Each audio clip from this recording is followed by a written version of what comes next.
Candidate in Iowa's 3rd Congressional District, Linan Bakan. We're going to be discussing some international topics in this segment. And when you talk about international issues, I think the first thing that comes to everybody's mind is the war in Gaza and Israel having counterstrikes on its northern border with Lebanon and Hamas. It's been going on here since the Hamas terror attacks in Israel well over a year ago now here.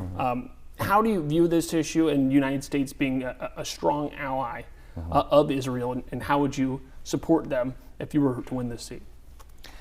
Well, this is really important here, this international issue. We have to make sure that America stands by our allies when and where we are called. And Israel, let's not forget here, was viciously attacked on October 7th. 1,200 people were murdered. And Hamas took hundreds of hostages. They have an opportunity to end this war. They can bring those hostages back and release them, and we need to find a way to find a conclusion to this armed conflict as soon as possible. While at the same time, we need to make sure that humanitarian aid gets into the places where it needs to go, that international law is being followed. My family has been touched by war. My mom and dad were in the middle of that Vietnam War. My dad worked for the Americans back in the 1960s. My parents escaped from that to a refugee camp in 1979. My parents made it here to this country that I love so much. They gave us an opportunity. And that opportunity I took. I wanted to protect the country that we had and the community I lived in, so I joined the military at 17 years old. I served for 8 years, including a deployment to Afghanistan in 2004. I've been out there in a war myself for 366 days in Afghanistan, in a small PRT in Kandahar. I get it, I understand it. And every single day when we would run a mission, I had in my left breast pocket a little laminated card that my squad leader would have us review. Rules of engagement.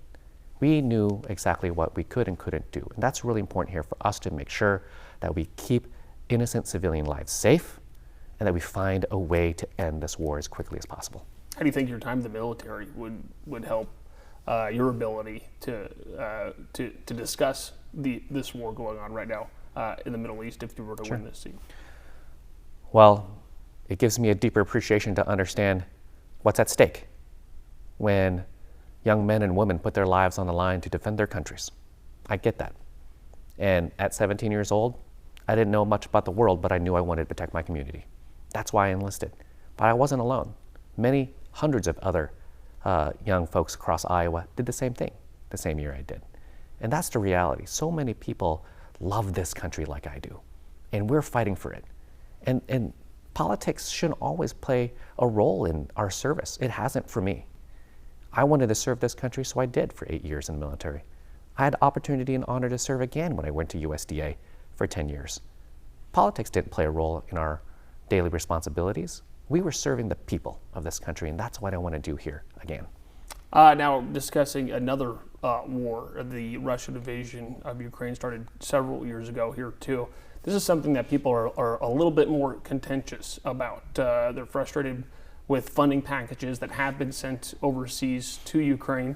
You mentioned at the beginning your answer with Israel, though, protecting and defending your allies when they are in a time of need. So I'm just curious how you view this issue, and if more funding packages were to come in front of you, if you were to win this seat, how would you view that? Sure. I think most Americans remember 9/11, where and when they were. I certainly do. And I remember when I deployed to Afghanistan and I was in Kandahar, it wasn't just the Americans there.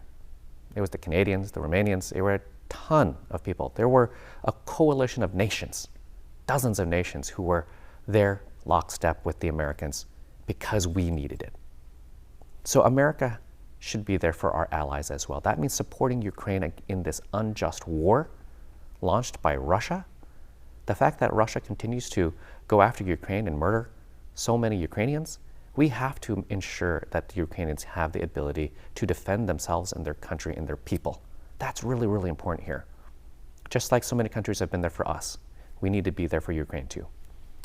All right, we're going to be right back.